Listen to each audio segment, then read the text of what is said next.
We will take the PSAT on October 14th. It's for all 10th graders and 9th and 11th graders whose parents registered for them to take the exam. All students, if you're taking the PSAT, should report to your testing room by 8:15, which you will find out by looking at your flex time manager.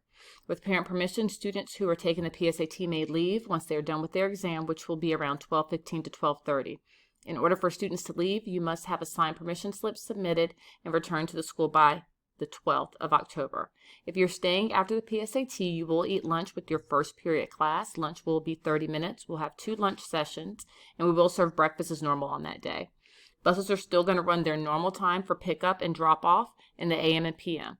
If you are here and come to school even though you are not taking the PSAT, if you are doing well and passing in all of your classes and accelerating your classes, you can work on enrichment opportunities or EOC test prep, AP test prep, or ACT test prep. If you have some classes where you are struggling and not doing as well as you need to, you will have the opportunity to do remediation and recovery online during that time frame.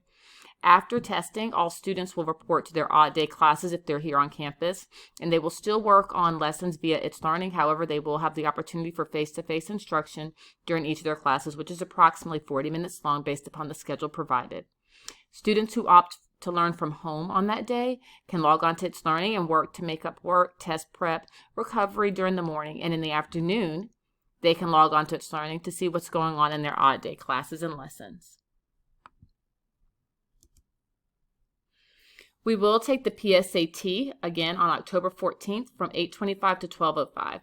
We're about to start the pre-bubbling section of the exam, so that way you're not wasting test time actually filling out the directions or instructions and bubbling. First things first. At this point, you should have already received a pre-labeled answer sheet for each of you. If you don't have a pre-label on the bottom of your answer sheet, that is okay. You will just have to work expeditiously to ensure that all your demographic information is completed on your own. Along with your answer document, you should also have a student answer sheet instruction handout. If students are absent, teachers, please pull out their answer sheet and circle the name on your roster. Put the roster back in the testing tub on top of the completed documents and the blank answer sheets. If all of your students are present, simply write all present on the roster and place it back in the testing tub as well. It's very important that you do not work ahead. Follow directions on each of the individual slides. Some boxes and information will not be filled out, so do not work ahead. If you know an answer, if you do not know an answer or you don't really want to share it, that's okay. You can leave it blank and move on.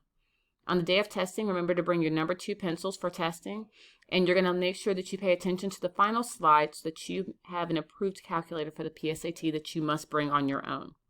All problems can be worked out without a calculator. However, it's definitely more efficient because this is a timed exam if you have a calculator. Please read the label at the bottom of your answer sheet and confirm that it is your legal last name and first name correctly printed on the second line.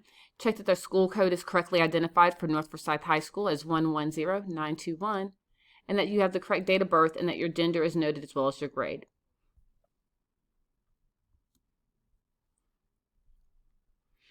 As we're about to fill out this important information for your answer sheet, as I go through instructions, raise your hand and ask your rate or time teacher if you have any questions. You will need to use a number 2 pencil. Do not worry about a soft eraser, but make sure that you have a number 2 pencil. Most mechanical pencils are number 2 pencils. Raise your hand if you do not have one. For the first field where it's asking for your last name, you will leave this blank because it's already printed on your ID label. Fields 2 through 4 have already been printed on your ID label as well, so you do not have to worry about filling out the school information or the test location or school code.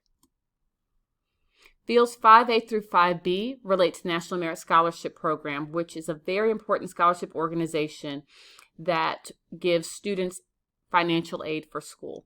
In 5A, you need to bubble in yes because you are enrolled in a high school, a traditional high school. In Field 5B, you need to bubble in what year you are going to graduate. So, for example, if you are a 10th grader, you will bubble in 2023.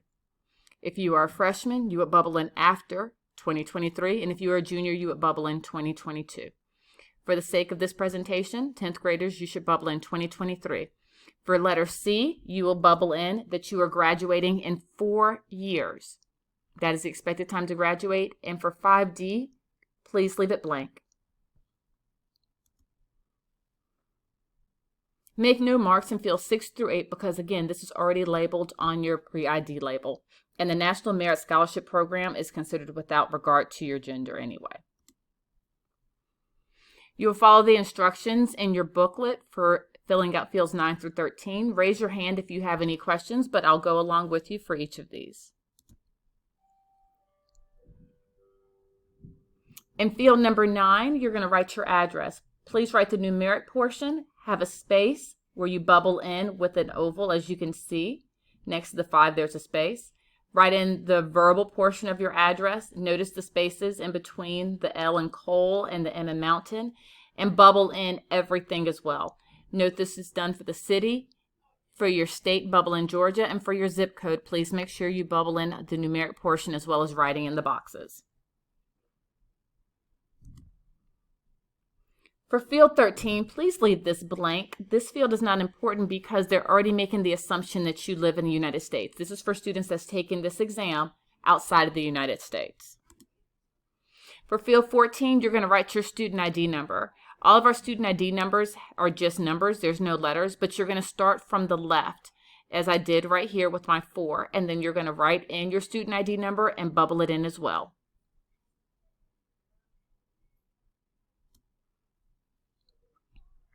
Please follow the directions in your booklet to fill in field 15.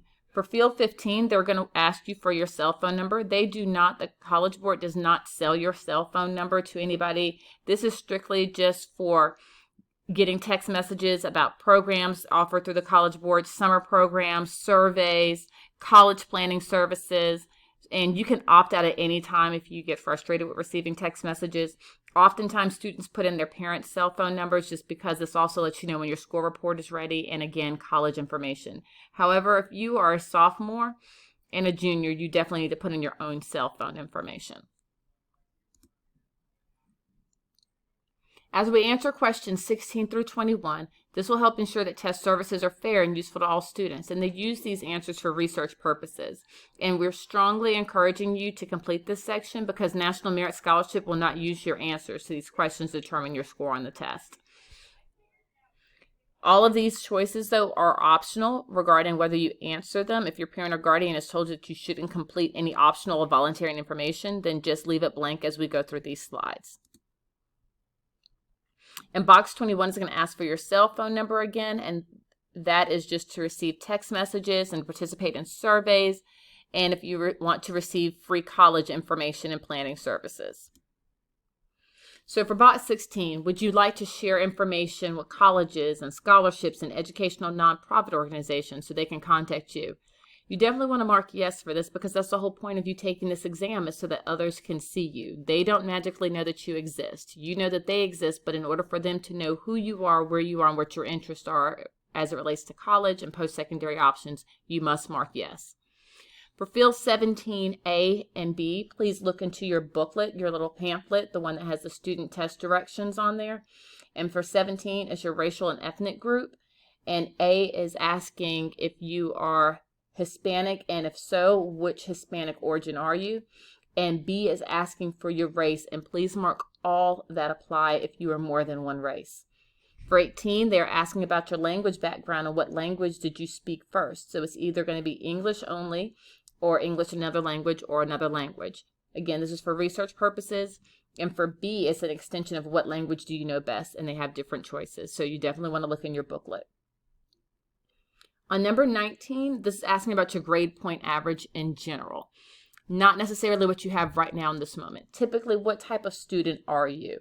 And they do this to align to see if students who score well tend to have B averages, B plus averages, A minus averages. It doesn't count against you, so there's no point in giving false information, but just give as accurately as possible. If you averaged your grades, what would they be? For number 20, this is asking about the educational level of your parents. It's asking just to see if your score, how it correlates with the educational background that you grew up in.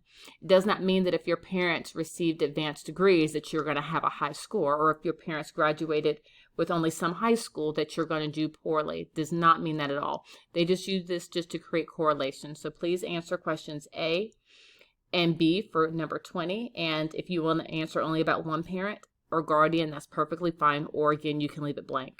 Question 21 is asking about the military interest of your parents or any sort of military connections. Question 22 is asking about your college major, and you don't need to know what your college major is going to be. Just indicate what major or area of study interests you. Use the college major by academic area study sheet that's on your directions and fill in the number code and the corresponding bubbles. And if you're not sure, you can put in 999, which means undecided.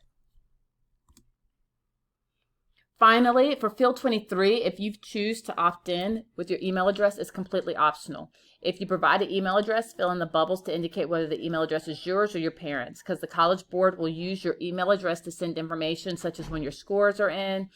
You'll be added to the College Board student record, and indicating whether or not if it's your email address. They could also send this to the National Merit Scholarship Corporation and provide more information to you about colleges as well.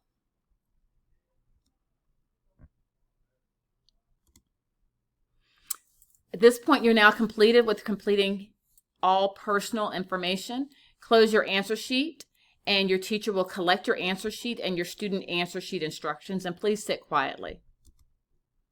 Do not fill in the certification statement section. You're going to do that the day of testing, so I don't want you to certify that you are the person taking the test because you're not taking the test just yet. We do that on the day of testing, so leave this blank. Here's a list of approved calculators. If you have the TI 30XS or the TI 30, that is fine as well. That's what we use here at school at North Forsyth and most of your algebra, algebra 2, geometry classes.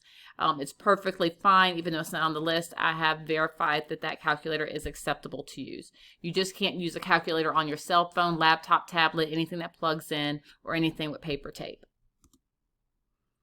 At this point, teachers are all done and should have completed and collected answer documents. You'll throw away those student answer sheet instructions, teachers.